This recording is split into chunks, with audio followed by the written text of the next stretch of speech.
Pak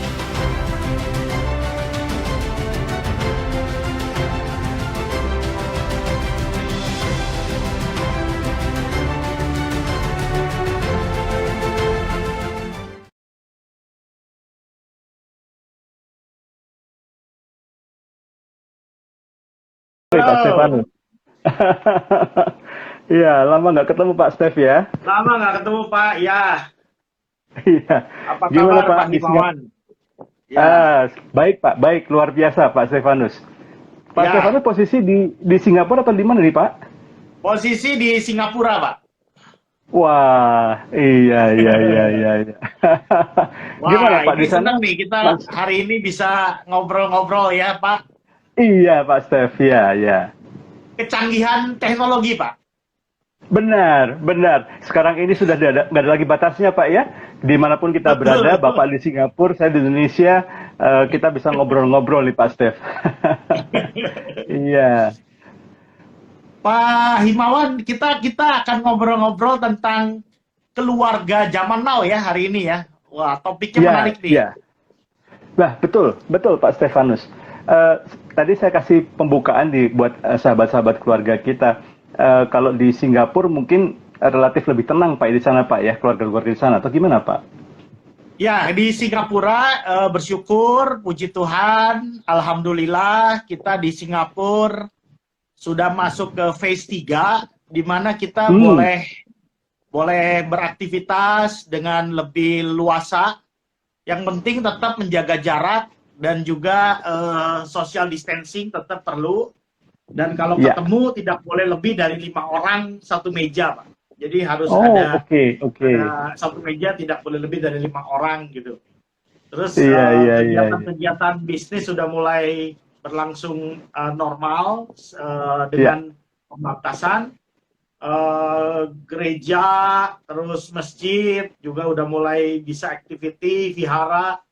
Biasanya sekarang udah mulai phase 3 ini udah boleh 100 orang, Pak. Jadi udah Oh, bisa wow. 100 orang. Puji Tapi Tuhan. harus di ini ya, harus didaftarkan gitu. Hmm. Iya, iya, iya, iya, iya, iya, iya. Oke.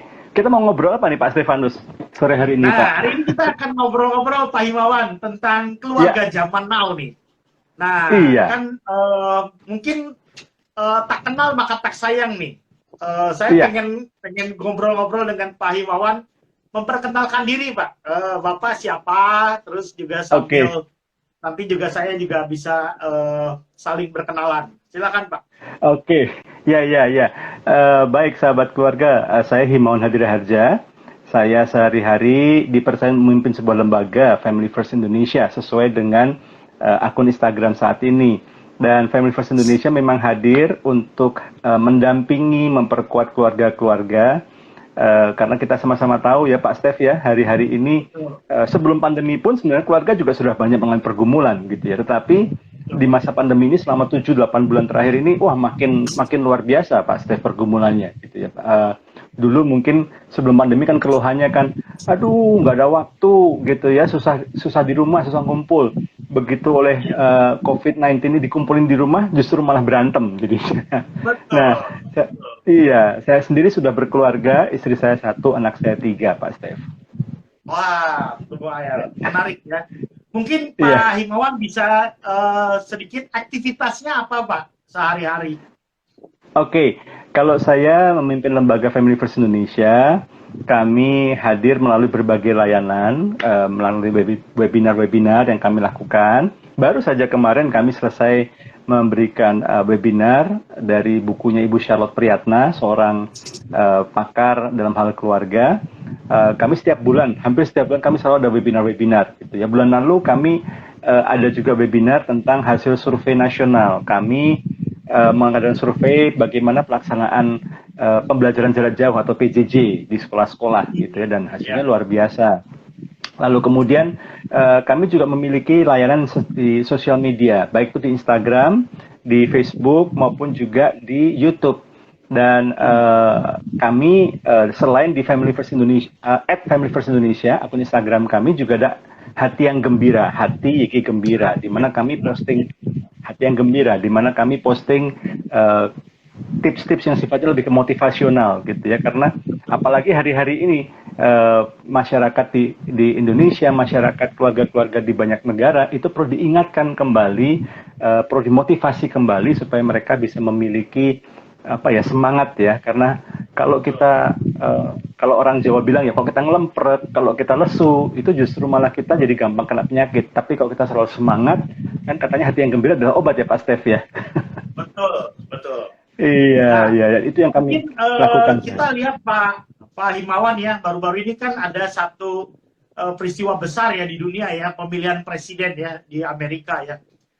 Dan salah satu yang menarik itu kan ternyata yang menjadi pemenangnya itu Joe Biden, sekeluarganya menarik ya kalau kita lihat perjalanan hidupnya ya sedikit. Yeah. Nah, kalau kita relate dengan kegiatan kita pada sore hari ini kan sebagai keluarga kan di zaman now begini, bagaimana kita perlu menekankan, karena semua orang kan pengennya, kalau biasanya ya, kalau dulu orang-orang yang pertama nomor satu itu kalau karir, wah, kedua yang paling penting kan misalnya bisa banyak duit gitu. Yang ketiga biasanya akan cari kan, wah gimana caranya sibuk ya. Ternyata selama masa pandemi di rumah terus gitu, di rumah terus. Tadi yang sedikit Pak Himawan cerita sedikit selama masa ini, ternyata karena di rumah terus malahan jadi hubungan di dalam keluarga malahan jadi lebih banyak berantemnya nih. Nah, gimana menurut Pak Himawan nih lihat kondisi seperti ini?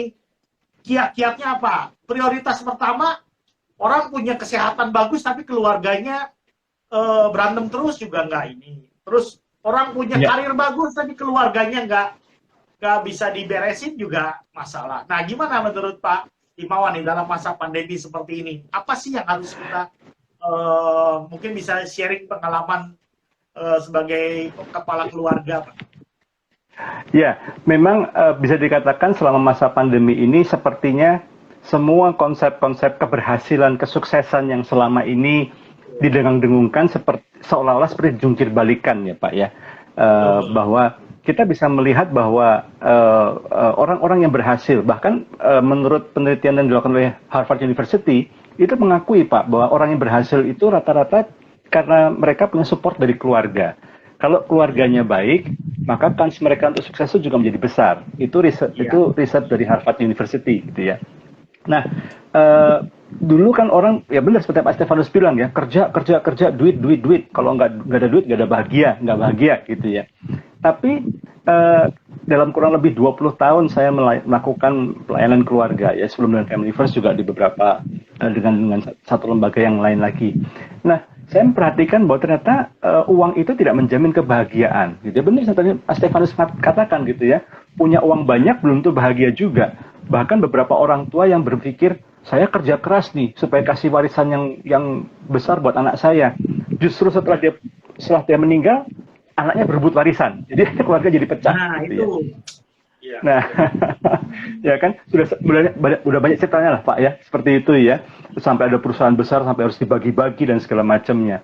Nah, akhirnya kami menemukan bahwa bahkan dalam keberhasilan bisnis sekalipun ya memang harus ada financial asset, kemudian ada customer asset, ada marketing, ada promotion, kemudian customer service, macam-macam. Tapi ada sebuah capital atau sebuah aset yang banyak sekali pebisnis lupa lakukan, yaitu family. Iya, family capital. Bahwa ternyata kesuksesan seorang dalam berbisnis, kesuksesan seorang dalam berkarir, itu harus disupport dari keluarga, gitu. Karena pada akhirnya ketika keluarganya sehat, saya nggak bilang perfect ya, karena memang sulit lah membangun keluarga yang perfect, itu susah lah. Kita nggak perfect, nggak mungkin orang-orang yang nggak perfect bisa membentuk keluarga yang perfect. Tetapi keluarga yang sehat, ketika keluarganya sehat, maka membuat si ayah, dalam hal ini saya misalnya gitu ya, pernikahan saya dan istri saya, kami bersyukur sudah 22 tahun kami menjalani pernikahan gitu ya, dan ya sudah pasti sih tidak perfect lah Pak ya, pasti ada up and down-nya, pasti juga tidak selalu kami setuju dalam banyak hal. Tetapi karena kami ingat bahwa kami punya komitmen yang besar, kami ingat bahwa kami punya anak-anak yang butuh contoh dari kami, karena nanti mereka pun juga harus berumah tangga juga. Itu kenapa kemudian kami banyak komunikasi, kami banyak diskusi. Sudah pasti harus ada salah satu mengalah. Kadang saya mengalah, kadang istri saya mengalah. Tapi itu sebenarnya tujuannya demi keutuhan rumah tangga. Dan ketika itu terjadi, rumah tangganya sehat, saya bisa melayani dengan tenang. Saya bisa kerja dengan fokus, Pak, gitu. Dan hasilnya pun maksimal, gitu. Tapi ketika rumah tangga bermasalah, saya temukan juga di banyak kasus, gitu ya. Ketika rumah tangga bermasalah, ya nggak bisa kerja dengan tenang. Apalagi kemudian, apalagi mungkin beberapa orang berkata begini, sudahlah kalau memang nggak ini ya sudah dibubarin aja, gitu ya, ganti yang lain, gitu ya, ganti yang lain. Ya, nah, kami temukan juga ternyata berpisah dan kemudian membangun lagi yang baru tidak menjamin keberhasilan atau kesehatan sebuah pernikahan, Pak Steph. Gitu. Sehingga memang ini penting ya. Ini kalau saya melihatnya, saya dan teman-teman di Family First melihatnya bahwa pandemi ini seolah-olah mengingatkan kita semua bahwa pada akhirnya uang nggak menjamin. Kita sudah sering mendengar juga kisah-kisah orang yang punya uang yang banyak tetap saja harus bergumul dengan COVID ya, bahkan kemudian sampai meninggal juga, tidak menjamin dia bisa survive. Koneksi-koneksi juga, tidak menjamin juga. Pada akhirnya yang akan menemani kita, yang akan stay dengan kita, yang membuat kita jadi bersemangat dalam berjuang, keluarga, Pak Steph. Betul. Ya, iya. Mungkin saya mau nanya dikit nih, memperdalam apa yang Pak Himawan tadi udah sharing ya, bahwa family capital ya. Mungkin bisa flashback sedikit Pak, dulu sebelum menikah gitu, waktu pacaran kan punya dream kan, wah saya pengen pengen apa, terus udah itu orang Bapak menemukan jodoh menikah. Lalu apakah ada nilai-nilai yang dulu sebelum menikah sama setelah sekarang? Kalau zaman dulu ya, ini kita lihat reality ya. Zaman nenek-nenek atau kakek kita zaman dulu menikah itu nggak ada di pacaran Pak, dijodohin udah itu bisa langgeng 70 sampai 80 tahun ya. Baru-baru ini kita lihat nih banyak yang masih sampai kakek nenek.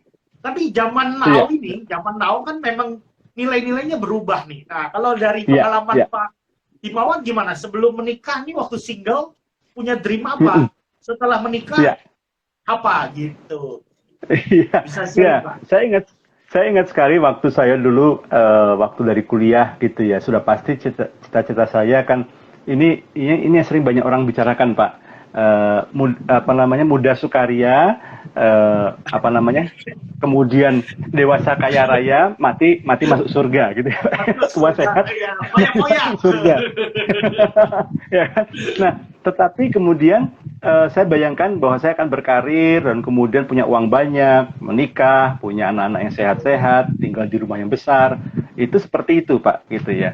Nah, tapi kemudian karena terfokus atau karena mengejar ambisi yang tidak punya dasar yang kuat, itu akhirnya saya sampai kemudian melakukan banyak kesalahan dalam hidup saya. Nah, kemudian saya berubah, saya memperbaiki diri, dan kemudian saya mulai mengganti. Ternyata punya uang banyak itu atau pengen punya uang banyak itu justru malah berbahaya gitu ya. Akhirnya saya mulai mengubah, saya rubah paradigma saya. Kemudian saya mulai tidak lagi melihat pada diri sendiri, pada ambisi pribadi. Kemudian saya berjumpa dengan istri saya ini dan kami banyak bertukar pikiran, dan saya banyak belajar juga dari istri saya, karena istri saya dari keluarga yang secara rohani kuat. Dia banyak membimbing saya secara rohani, dan kami mulai diskusi, kita mulai tata ulang kembali, kita sambil belajar juga. Ternyata memang ada hal-hal yang lebih penting dari sekedar uang. Ada hal lebih penting dari sekedar mengejar kesuksesan.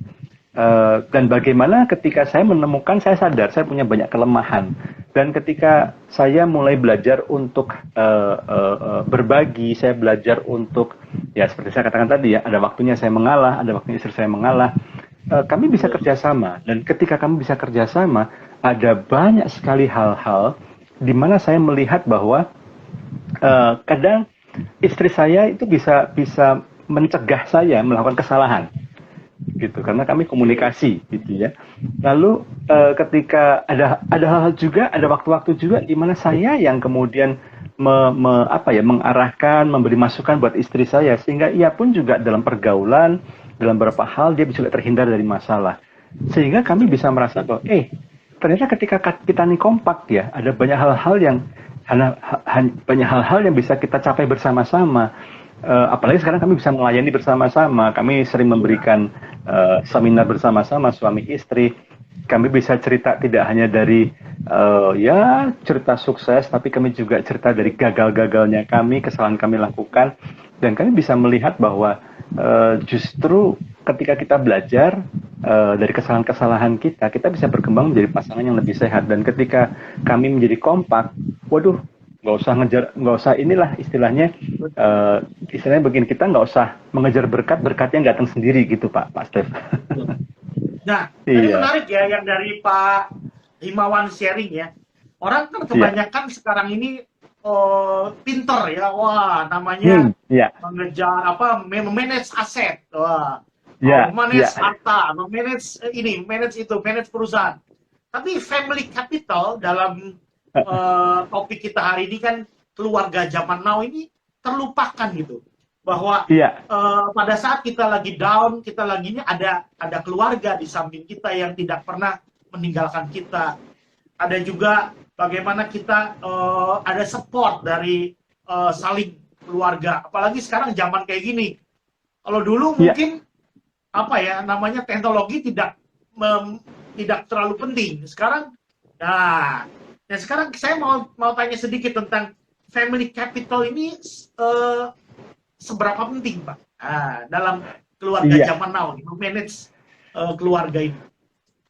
Ya, jawabannya sangat amat penting sekali. Sangat amat penting sekali. Kenapa? Karena gini, apalagi tantangan 7-8 bulan terakhir ini masa pandemi ya. Ini sangat berat.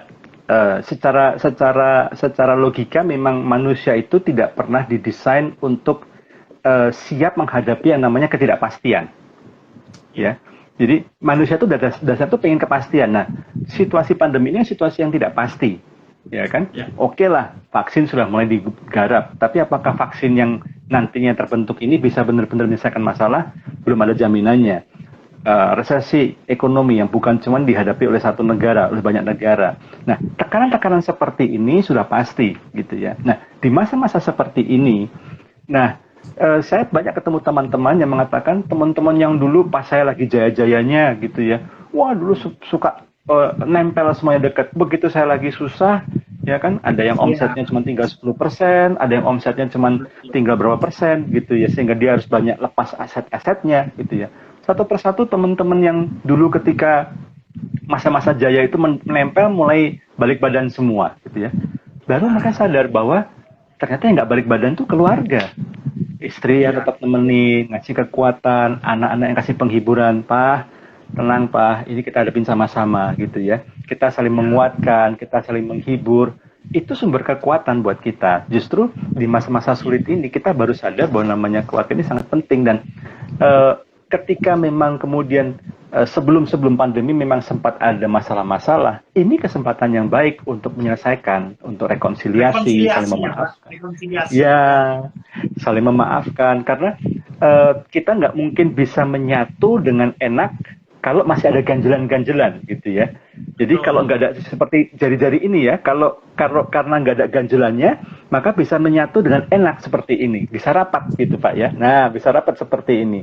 Tetapi kalau, ini ada ganjelan nih, ada cincin di sini nih, sehingga mungkin nggak bisa rapat karena ada ganjelannya kan Pak ya. Nah, ini harus disingkirkan ganjelannya, yaitu dengan apa? Dengan rekonsiliasi. Ya sudah terlanjur salah gitu ya. Mau diperdebatkan sampai kiamat juga itu terus kesalahan nggak langsung hilang, nggak bisa hilang, itu udah terlanjur dibuat.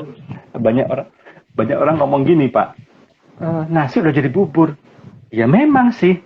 Terus setelah jadi bubur, ya ambil cakwe, ambil suiran ayam, kasih kecap asin, jadi deh bubur ayam yang enak gitu ya. Nah sekarang bagaimana kita saling mengampuni dan memaafkan dan kita buka lembaran baru ke depan, sehingga dan kemudian kita juga mesti ingat ini kuncinya dari salah satu menangani keluarga sebagai aset yang penting.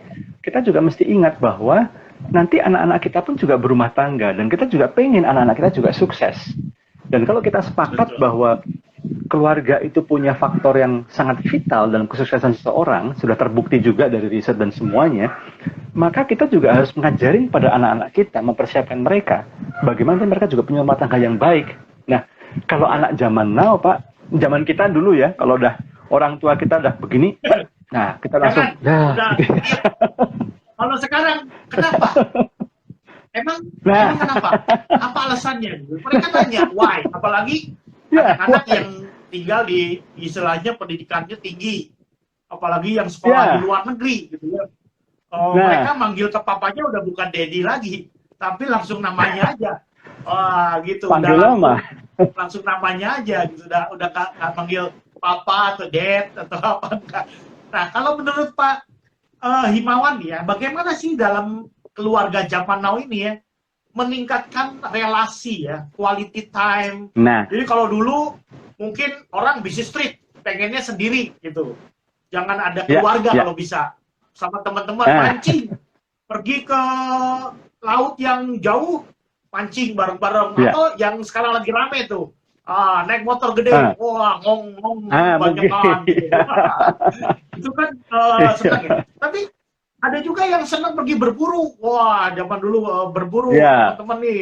Teman-teman saya tuh pada berburu nih kemana? Pergi ke pulau-pulau berburu. Itu ninggalin keluarga. Nah, sekarang bagaimana sih sebagai keluarga zaman now nih, mungkin dari pengalaman Pak Himawan nih, menumbuhkan relasi dalam keluarga zaman now ini? Iya, harus diakui bahwa sekarang ini polanya memang harus berubah ya. Kalau dulu seperti yang saya singgung ya, Pak Stefanus juga ngalamin mungkin ya. Kalau orang tua kita cuma tinggal begini aja, kita udah langsung nurut.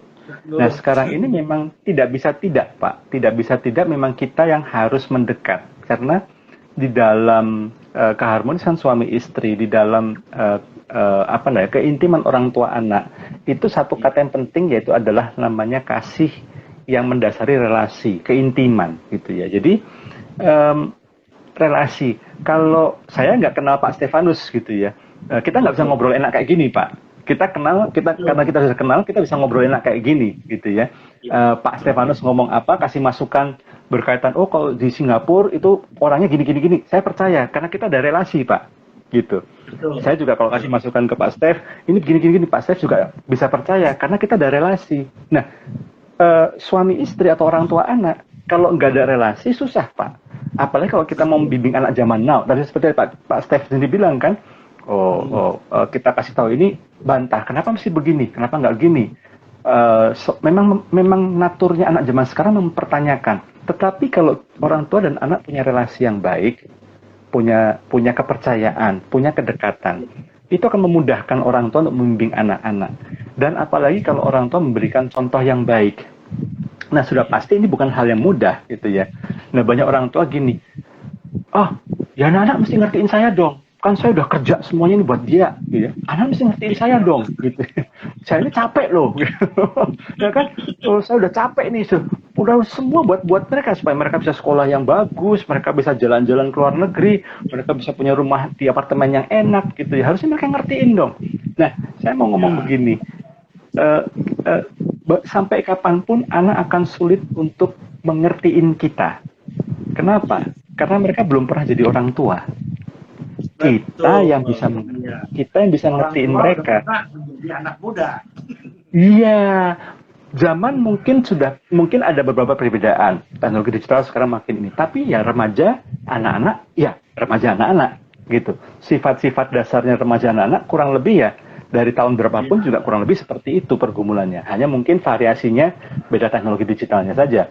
Tetapi tetap karena kita sudah punya pengalaman sebagai anak-anak, punya pengalaman anak remaja, kita harusnya lebih bisa mengerti. Nah, itu kenapa kita tidak bisa pakai saya papa, mesti dengerin papa. Udah nggak bisa lagi, Pak, zaman now. Zaman now kita yang harus mendekat seperti sahabat. Ya, apalagi di masa-masa sekolah online ini, anak-anak pasti semua bosen, anak-anak pasti semua juga kangen sama teman-temannya. Apalagi kalau anak-anak yang tipenya memang suka bergaul. Nah, di sini yang kita harus lebih sedikit mengerti, kita harus sedikit merendahkan diri. Perlu merendahkan diri, itu kata kuncinya. gitu ya, merendahkan Ya, diri. humility ya. Ya, humility. Lalu kemudian apa yang bisa kita bantu untuk anak kita lakukan. Bukan berarti kita ambil tanggung jawab anak atau kita ambil alih tugas anak gitu ya. Harusnya anak kerjain kita ambil alih. Enggak, bukan begitu. Tetapi kita layani, misalnya kita lihat anak lagi belajar, kita mungkin siapin suguhan, kita bikinin sebentar gitu ya. Mamahnya khususnya gitu ya, bikinin teh lah, bikinin apalah, cemilan sedikit lah gitu ya, untuk temenin dia belajar. Itu saja bisa membuat anak, orang tua saya dengerin saya ya, perhatiin saya ya, gitu. Anak remaja mungkin sekarang tidak perlu selalu kita awasin 24 jam, tetapi kalau kita jadi temen, kita sambil ngobrol, kadang-kadang saya sama anak saya sebelum pandemi ya, kami suka ke kafe, ngopi gitu ya, ngobrol-ngobrol, saya dengerin dia. Terus juga ada waktu-waktu saya dengan anak kedua juga begitu, anak saya kedua suka pizza, ya kita keluar makan pizza gitu ya, ngobrol-ngobrol, dengerin dia aja cerita. Sama anak saya ketiga ini perempuan kebetulan, dia suka nonton ya, nonton bareng gitu ya. Nah itu sambil nonton sambil ngobrol santai. Pendekatan seperti ini biasanya justru anak-anak zaman now itu lebih gampang didekati ketika suasananya santai, Pak. Gitu. Nah, Jauh saya dari kesan mau highlight formal. sedikit tadi yang Pak Himawan cerita tentang membangun relasi ya. Kan Ya, culture-nya ya, orang-orang Asia khususnya, ya, apalagi kalau di daerah Indonesia, iya, Singapura, dan sebagainya, itu kan iya. pengennya yang penting adalah IQ, harus pinter, Nah, sekolahnya nilainya nomor 1 gitu. Terus iya, juga eh, kadang-kadang kalau Asia itu kan susah ya untuk memeluk, misalnya iya, untuk kasih hak, iya, touching sama anak gitu. Apa sih gitu? Kalau zaman dulu ya, mungkin iya, iya, zamannya iya, Bapak sama zaman saya juga sama. Orang tua kita iya, memberikan kasihnya itu tidak dengan gaya di luar negeri kan. Kalau luar negeri kan iya, iya, biasa gitu, peluk-pelukan. Nah, iya, seberapa iya. penting tuh Pak dalam keluarga zaman now ini sentuhan-sentuhan kecil seperti ini dalam pengalaman Bapak nih? Iya, jadi memang benar sekali Pak, benar sekali Pak Steph gitu ya, bahwa ada sebuah perubahan yang sangat besar sekali gitu ya. Kebanyakan apalagi kalau dari Pak Steph sempat singgung ya, anak-anak zaman sekarang mungkin kiblatnya lebih banyak ke luar negeri, mereka dari YouTube, mereka dari Instagram, mereka belajar gitu kan, namanya kehangatan keluarga di luar negeri misalnya. Oh memang begitu sekarang ya, pelukan, asik juga ya, orang tua saya bisa kayak gitu, orang di sana bisa kayak gitu ya, terus anaknya juga jadi happy banget gitu ya. Nah memang benar Pak Steph, tidak semua keluarga itu memang dibesarkan, tidak semua orang tua itu dibesarkan dengan kebiasaan untuk memeluk, menyatakan kasih dengan luasa. Tetapi mungkin pertanyaan begini, mungkin pertanyaan saya balikin lagi gitu ya, sayang sama anak nggak? Pasti jawabannya semua kan, saya sayang sama anak saya gitu. Nah kebutuhan anak zaman now itu beda dengan zaman dulu. Zaman dulu Iya, meskipun orang tuanya nggak pernah hak, tidak pernah elus-elus rambutnya, ya selesai, nggak masalah gitu ya. iya, Nah, tapi kok zaman sekarang beda. Satu itu. Kemudian yang kedua, dari berbagai studi selama mungkin bisa dikatakan 10-20 tahun terakhir ini berkembang dengan pesat sekali studi-studi mengenai psikologis gitu ya, psikologi. Ternyata kecerdasan itu tidak menjamin keberhasilan gitu ya. betul. Kecerdasan tidak, prestasi IP-nya 4,000, bahkan mungkin istilahnya kasarnya IP-nya 4,5 Iya. sekalipun IP-nya gitu ya. Melebihi dari 4 gitu ya. Nasa koma, hanya satu Nah, koma.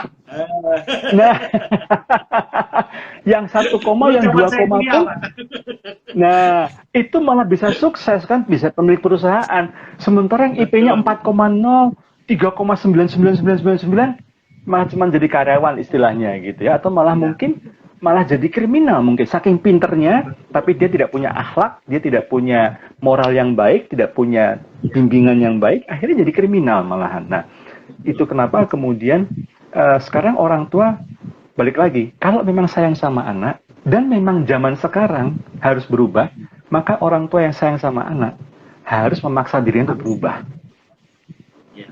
Iya, harus Nah, berubah Pak. Jadi itu Pak, itu menarik Pak yang tadi Bapak katakan. Orang tua itu berpikirnya gini, oh dulu kami atau orang tua udah sangat susah hidupnya, nyari duit segala macam.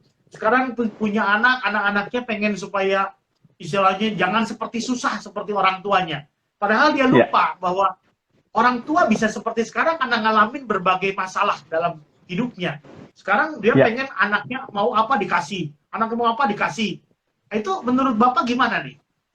Paradigma yang salah gitu. Yang seperti itu yang sekarang dilakukan oleh orang-orang tua zaman dulu yang sekarang harusnya berubah juga dengan kondisi zaman now ya.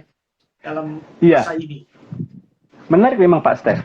Kebanyakan orang tua milenial, ya, orang tua yang mungkin di usia 30-40 tahun saat ini, itu dihasilkan dari keluarga yang mungkin ketika mereka kecil dulu adalah mungkin kehidupannya kurang beruntung istilahnya gitu ya.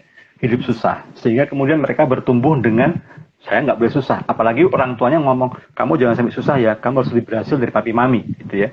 Dan ketika dia benar-benar berhasil gitu ya, benar-benar diberkati Tuhan, akhirnya justru dia karena ketakutan dia jangan sampai anaknya sekarang ini mengalami susahnya dia dulu, akhirnya justru dimanjain anaknya, ya kan? Anak 3, susternya 3.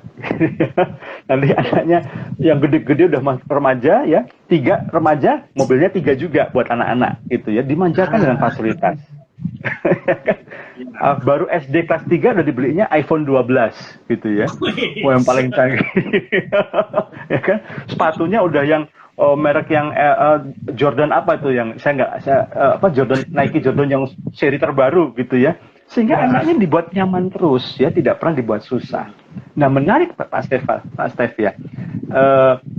Seorang mantan dekan dari Oxford University, dia pernah ngomong gini, anak-anak yang tidak pernah mengalami sulitnya hidup, ternyata justru akan menjadi anak-anak yang tidak bisa maksimal di kemudian hari. Sebaliknya kalau anak-anak yang dibiasakan untuk tidak mudah hidupnya, misalnya dengan dilibatkan pekerjaan rumah tangga, ikut bantuin ngepel, nyapu gitu ya, nggak punya pembantu, sehingga mau nggak mau harus kerja bakti, beresin rumah, dikasih tanggung jawab, dikasih tidak gampang dikasih hadiah. Kalau misalnya minta handphone baru, ya kamu kerja keras dulu, ya kamu tunjukin prestasi misalnya, atau kamu kerjain ini dulu, misalnya ngecat rumah, atau misalnya motong rumput. Nah, dari motong rumput nanti kamu dapat gaji, dari gaji itu kamu tabung, kamu bisa beli handphone sendiri.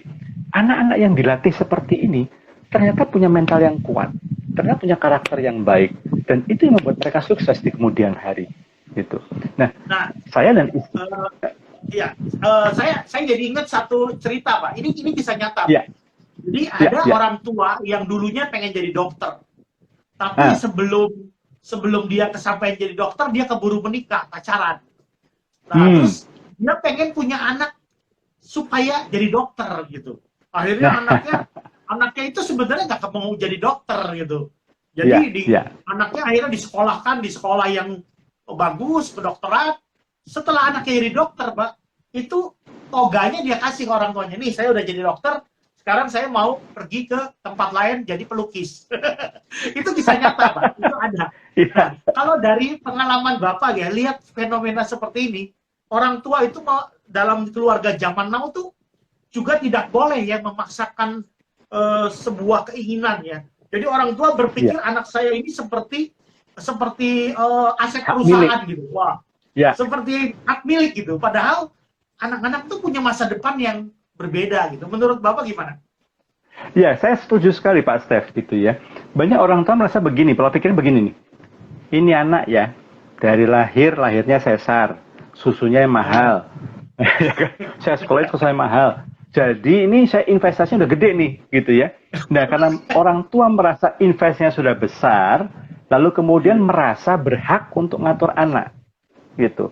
Lupa bahwa anak itu titipan dari Tuhan. Betul. Lupa bahwa anak itu tidak bisa kita jadikan alat untuk pemuas ambisi orang tua. Tadi Pak Stef katakan itu benar sekali, Pak. Itu juga di Indonesia juga terjadi beberapa kali, Pak. Jadi anaknya begitu sudah, karena di brainwash terus ya, di brainwash terus, diindoktrinasi. Jadi dokter gitu ya. Begitu lulus, udah selesai, wisuda udah selesai, dia tukar baju biasa. Pak, Mah, tugasku selesai. Papa Mama selesai jadi dokter. Ini ijazah, ini toga, udah beres. Ya, besok saya mau belajar masak karena memang passion saya dimasak. Iya, Nah, iya, iya. ya, jadi orang tua zaman now perlu sadar bahwa satu, anak bukan hak milik. Jadi kita tidak boleh memaksakan kehendak kita. Yang kedua, tugas kita bukan menyuruh anak. Ya, tugas kita adalah membimbing anak. Memang sampai di usia di bawah 8 tahun, memang anak masih bisa di telling ya, kita harus ajarnya dengan telling. Ini nggak boleh, ini boleh, Ya, ini betul. oke, ini bagus, ini harus begini, harus begitu, dilatih kebiasaan-kebiasaan baik. Tapi begitu sudah mulai masuk masa remaja, kita harus ubah style kita menjadi as a friend. Kita cuma ngasih bimbingan, kita ngasih guidance. Nah, kita bantu anak kita menemukan talenta dia apa. Karena sekarang Iya. kan ada multiple intelligence, Pak Steph. Ya. Kalau dulu kan kita taunya IQ aja 1. Ya kan? Kalau sekarang ada 8 kecerdasan, gitu ya. Dan semua anak bisa apa tuh, Pak? sukses. Jadi, Nah, dulu ada IQ, ada SQ, ada apa lagi tuh? Sekarang ada EQ. emotional intelligence, Ya, EQ. macam-macam. Nah, kalau sekarang ada 8, ada multiple intelligence, Pak, 8. Yang pertama adalah kecerdasan angka, numerical. Ya, kalau ini jago matematika segala macam. Lalu yang kedua adalah kepandaian alam. Jadi dia bisa tahu tentang alam, dia bisa langsung tahu, lihat daun bisa langsung tahu, oh ini daun ini tanaman ini nih, gitu ya. Dia bisa jadi ahli tanaman. Atau kemudian yang ketiga dia jago di sport, dia bisa sukses. Ada lagi kecerdasan musik, pemusik sekarang banyak sukses, Pak, gitu ya. Ada art tuh lukis, tari, kemudian macam-macam lah. Apalagi sekarang ada animasi, gitu ya, bikin anime, gitu ya, itu di situ. Kemudian ada kecerdasan interpersonal, berelasi, Pak. Relasi. Mungkin memang prestasi belajarnya mungkin pas-pasan, tapi temennya banyak. Ya. Kalau kita mau bikin bisnis, Pak, temen itu aset, Pak. Penting, networking. Network itu penting, gitu ya. Lalu ada lagi kecerdasan dia untuk kalau tadi interpersonal, antar pribadi, ini intrapersonal. Artinya dia pintar merenung, dia pintar menganalisa, dia pintar berkontemplasi, gitu ya. Dia juga bisa menganalisa kelemahan dia apa, kelebihan dia apa, dan segala macamnya. Nah, kecerdasan ini kalau kita bantu anak kita menemukan, kemudian kita tahu talenta dia apa, dan kita perkuat di situ, maka dia akan berhasil. Sayangnya, Pak Steph, orang tua zaman now masih banyak begini, masih pakai cara zaman dulu. Jadi memang anaknya nggak jago matematika, dipaksa di lesin matematika supaya bisa jago. Padahal itu buat anaknya makin stres. Gitu kan? Apalagi anaknya sekarang memang ya, nggak Pak, suka. kalau sekarang kan mungkin sedikit nambahin yang Bapak tadi ceritain. Kalau sekarang kan boleh dibilang orang tua kan nggak harus sendiri kan, maksudnya kerjanya. Kalau dulu suami aja yang kerja, istri di rumah dapur. Sekarang dua-duanya biasanya kerja gitu. Nah, akhirnya di rumah ada helper. Nah, ini juga jadi salah satu sumber problem juga. Atau kalau di manage dengan baik bagus, kalau nggak di manage dengan baik jadinya jadi problem buat anak-anak. Menurut Bapak gimana? Setuju, Pak. Karena gini, sehebat-hebatnya helper, tapi tetap orang tualah menjadi pihak yang paling utama di dalam mendidik anak. Tanggung jawab terbesar tetap di anak. Ya. Oleh karena itu, helper sesuai dengan namanya, helper. She's just helping, gitu. Tapi bukan replacing. Sekali lagi ya, dia cuma helping, not replacing. Nah, begitu kemudian saya pernah nonton video nih, gitu ya. Mungkin Pak Stefan juga pernah nonton juga. Ternyata helpernya lebih banyak tahu soal anaknya daripada maminya. Lah ini berarti replacing, bukan helping lagi. Nah ini nggak bisa terjadi, gitu ya. Meskipun sesibuk-sibuknya seorang ayah, seorang ibu, tetap dia harus punya waktu buat anaknya. Dia harus tahu siapa teman sebangkunya. Dia harus tahu nasi goreng itu dia suka apa enggak, nasi ayamnya mana yang dia suka, gitu ya. Bakut dia suka apa enggak itu dia harus tahu, gitu ya. Warna kesukaan dia apa. Tetap orang tua. Saya dan istri saya, kami memang sudah mungkin 7 tahun terakhir, 6 tahun terakhir ini kami nggak punya pembantu yang nginep di rumah, Pak, gitu. Meskipun dulu kami punya pembantu yang nginep di rumah pun sesuai dengan namanya helper, Jadi ikatan emosional anak-anak dengan kami yang justru lebih dekat. Jadi kalau misalnya Lebaran, mbaknya pulang kampung, anak saya cuman, mbak, lah, mbak nggak balik, nggak apa-apa, bye. Jadi karena nggak ada nangis, nggak ada apa gitu ya. Karena kenapa? Karena kami tetap berusaha untuk memastikan bahwa anak-anak ini dekat secara emosional dengan kami. Karena kami punya prinsip begini, anak tuh Tuhan titipkan ke kami. Jadi kamilah yang harus ngarahin mereka, standar kami yang harus digunakan, nilai-nilai kami yang harus ditanamkan, prinsip-prinsip kami yang harus ditularkan, gitu. Nah itu yang kemudian membuat kami jadi lebih dekat, Nah, lebih dekat ada ke satu anak. lagi Pak, tadi kan udah sedikit tentang helper ya. Sekarang ada lagi mertua. Kalau keluarga masih baru-baru kan Pak. Nah kalau Bapak mungkin tadi cerita yang keluarga yang udah lumayan mapan. Tapi biasanya kalau keluarga-keluarga muda yang baru-baru gini, biasanya masih ikut di PMI Pak. Tahu PMI kan Perumahan Mertua Indah. Kita dulu di rumah mertua. Akhirnya yang terjadi banyak campur tangan dengan ini. Nanti setelah dia punya duit, baru beli rumah sendiri.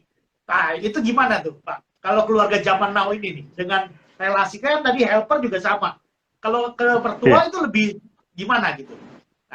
Ya, ini memang menarik ya. Ini dari zaman saya mulai masuk dalam pelayanan keluarga sampai hari ini sudah 20 tahun lebih. Ini masalah-masalah evergreen Pak, ini Pak, klasik gitu ya. Yang evergreen. Tapi saya mau ngomong begini ya. Mungkin di beberapa negara seperti misalnya Singapura dan negara-negara maju.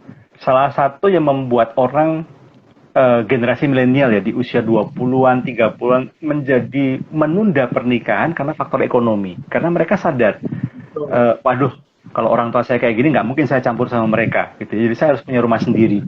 Nah, padahal kan harga rumah dengan tabungan kan kejar-kejaran Pak ya. Wah, jadi rumah di sini mahal. Mahal, apalagi Singapura. Saya nggak kebayang tuh di Singapura, yang di Tokyo, yang di LA seperti apa itu kan, itunya kan properti kan nilainya tinggi-tinggi gitu ya.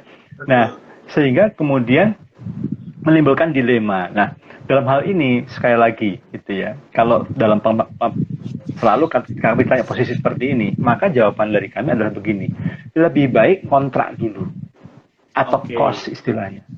Tapi memang kamu keluar dari rumah.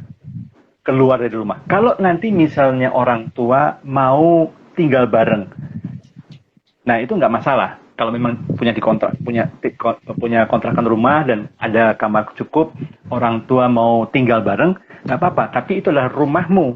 Artinya, that is your home, your house, your kingdom, istilahnya, your rule, gitu.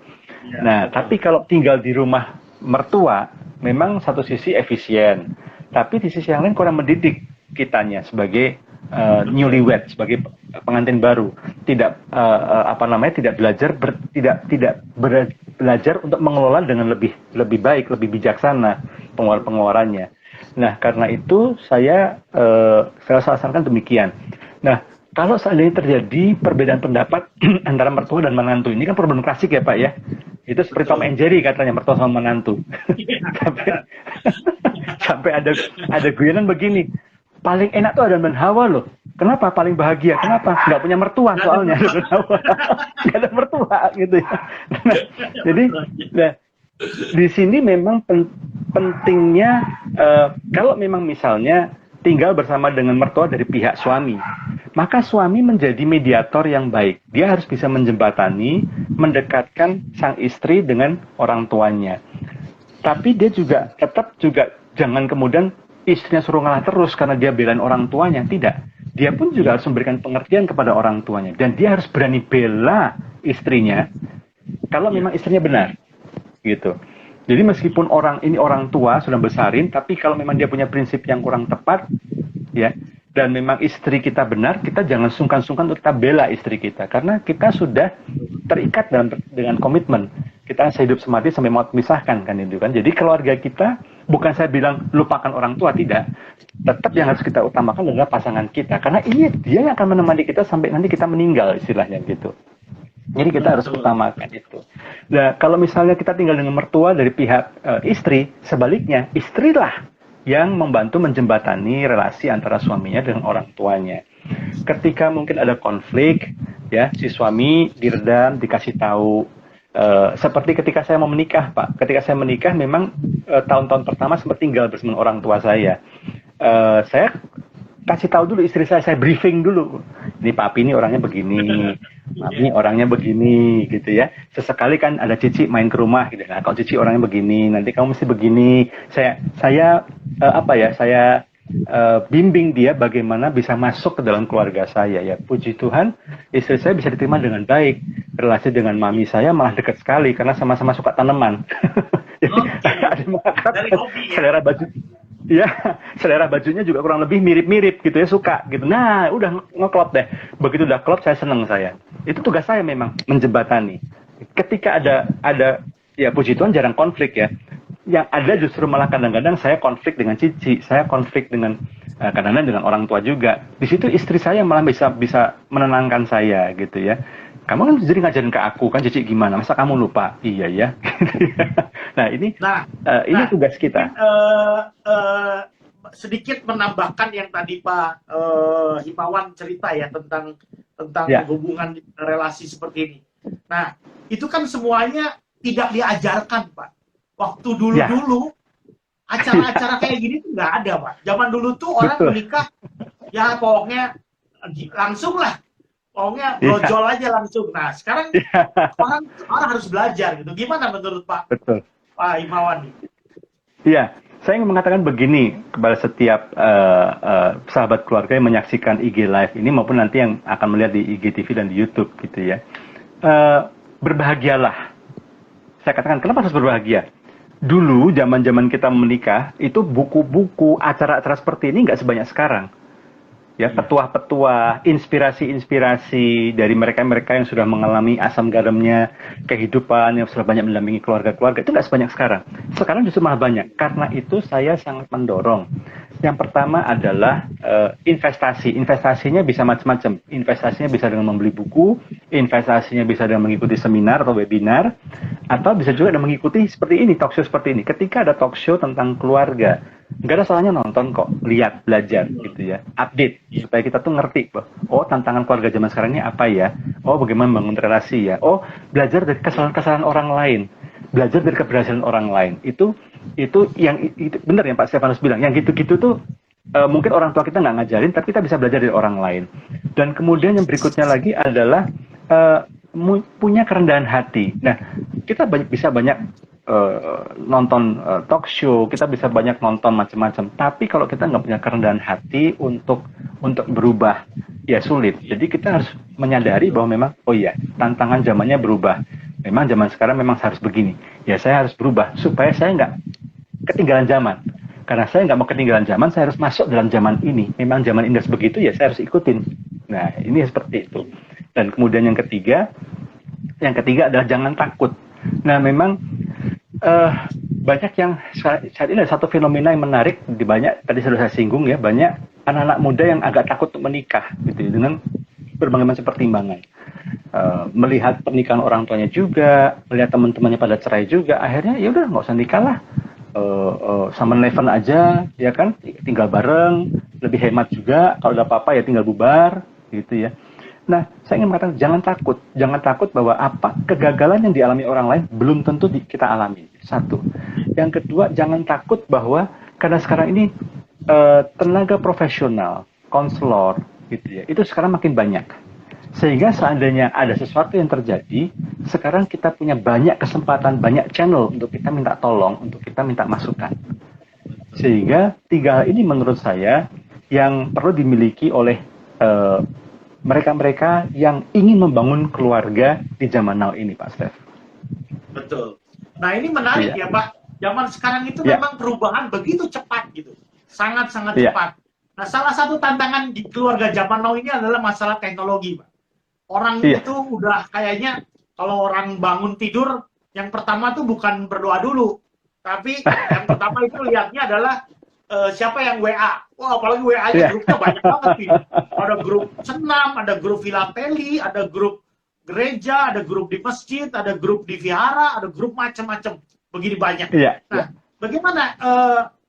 Sedikit aja Pak, karena waktunya kan udah waktu terbatas ya Pak. Ya. Sangat cepat ya. Bagaimana Iya, keluarga zaman now menghadapi perkembangan teknologi yang demikian dahsyat gitu ya? Maksudnya iya, dulu hal-hal privacy di rumah orang nggak ada yang tahu, cuman cuman iya. gitu. Sekarang dengan adanya internet, adanya teknologi, waduh semuanya bisa aib-aib keluarga bisa keluar semua nih kemana-mana. Iya, Makin iya. digosok makin sip gitu. Kita tidak bisa mencegah, Pak. Jadi kita tidak teknologi digital tidak jahat. Itu saya mau garis bawahi dulu. Teknologi digital tidak jahat. Teknologi digital, internet, sosial media itu semua netral semuanya sebetulnya. Tinggal Betul. bagaimana cara kita menggunakannya. Nah, kita harus punya satu pandangan bahwa kita tidak boleh anti dengan perkembangan teknologi. Kita harus embrace itu. Kita harus update malahan, gitu ya. Justru malah teknologi banyak sisi-sisi positif yang bisa kita manfaatkan. Nah, tetapi juga kita harus waspada ada sisi-sisi negatif. Ya, misalnya kesehatan mata misalnya, jangan natap gadget terlalu lama karena mata kita jadi nggak nyaman gitu ya, jadi banyak kena infeksi, iritasi dan segala macamnya. Kemudian kita juga harus saring dengan bijak. Apa yang kita tonton, apa yang kita lihat itu kan mempengaruhi kita. Nah, berarti kita harus cek dulu nih, kita jangan main sebar berita sembarangan. Kalau dapat berita cek dulu bener apa enggak. Lalu kemudian pornografi hati-hati. Kita gunakan lebih bijak. Lalu kita batasi diri, kita punya kok, kita bisa kok. Kan kalau kita di kitab suci kan Paulus mengatakan aku menguasai diriku sedemikian rupa. Artinya dia punya disiplin diri, dia kendalikan dirinya bahwa 1 jam cukup. Dah. Kalau dipuas-puasin mah nggak ada habisnya gitu. Drakor berseri-seri nggak ada habisnya gitu ya. Tetapi kan Betul. kita Iya. tahu. Drama Korea apa drakor? Drakor. Nah, gitu ya. Tapi kan kita tahu ya bahwa kita, aduh, saya nonton drakor 10 seri sekaligus, mata jadi sakit, kepala jadi pusing, malah nggak bisa kerja, nggak bisa ngapa-ngapain. Berarti ini merugikan. Betul. Kita harus tahu bahwa kita harus rem. Kita bisa mengendalikan kok, gitu ya. Nanti di lain kesempatan bisa kita bahas lebih detail ya soal ini ya. Tapi kita mesti batasin diri, justru kita manfaatkan teknologi ini supaya untuk membuat kita menjadi lebih efisien, membuat kita jadi lebih pintar, kita lebih bijak, sambil kita juga bisa lebih dekat kepada keluarga kita karena faktor teknologi, Pak Steph. Waduh, ini seneng nih ngobrol-ngobrol tentang keluarga zaman now ini kita berharap Pak acara seperti ini bisa akan sering ya, terutama nanti kita undang teman-teman keluarga-keluarga dari Ya, Indonesia atau dari Singapura yang kita ya, bisa berbagi seperti ini. Ya, ya. pokoknya intinya Family First ini mudah-mudahan bisa menjadi salah satu channel Pak untuk kita saling berbagi. Apalagi kita di Pak dengan adanya Instagram Live begini kan satu hal yang menggunakan teknologi. Mungkin Benar. closing statement dari Pak Himawan nih tentang topik hari ini. Ya, yang pertama bahwa apapun tantangan kita, kesulitan kita, pastikan bahwa kita punya keluarga, punya relasi yang baik. Kenapa? Karena di saat teman-teman meninggalkan kita, apapun badai yang kita hadapin, yang kita alamin saat ini, keluarga nggak akan pernah meninggalkan kita. Jadi justru kita harus lebih dekat dengan keluarga. Kalau memang kita pernah punya kesalahan di masa lalu, rendahkan diri, minta maaf, ya kan? Akui memang kesalahan kita dan justru kita bilang kepada keluarga kita, pada pasangan kita, anak-anak, aku butuh kalian, aku mau berubah menjadi lebih baik, tapi aku butuh kalian mendampingi, kasih kekuatan, nemenin, gitu ya. Yuk kita gandengan tangan. Kita nggak mungkin melalui masa-masa sulit ini sendirian, jadi kita mesti gandengan tangan. Dan kemudian kita saling mendukung, saling mengingatkan, bukan mengingatkan pada kesalahan yang kemarin, tapi kita coba untuk melihat hal-hal positif, hal-hal yang baik positif kita kasih. Wah, terima kasih ya Pak. Wah, Papa, aku seneng deh Papa nemenin saya sekarang ini belajar. Wah, Dek, Koko gitu ya. Tapi seneng Koko sekarang jadi lebih rajin. Makasih ya gitu ya. Kepada istri kita gitu ya. Istriku, makasih ya. Kamu sekarang jadi kurang bergosip, kurang ini, makasih ya. Aku seneng kamu lebih banyak nemenin aku di rumah. Nah, hal-hal yang baik ini kita apresiasi. Itu yang akan membuat kita jadi makin dekat. Dan kemudian yang berikutnya lagi adalah selalu kita mengikuti perkembangan zaman dan kita masuk dalam zaman itu. Sebenarnya nggak ada istilah ketinggalan zaman sebetulnya. Kitanya yang nggak mau berubah, makanya kita ketinggalan zaman. Jadi kita harus tetap rajin-rajin untuk melihat situasi seperti apa, tantangannya seperti apa, teknologinya seperti apa, supaya kita bisa tetap masuk dalam zaman ini. Ketika kita tetap masuk dalam zaman ini, kita bisa berrelasi dengan pasangan kita bisa berrelasi dengan anak-anak kita dengan lebih baik. dan sudah pasti ini semua nama Tuhan semakin dipermuliakan. Gitu Pak Amin. Steph. Terima kasih Pak Gimawan. Iya, Ya, hari ini terima kasih, senang Pak sekali Steph. bisa join dengan Family First Indonesia.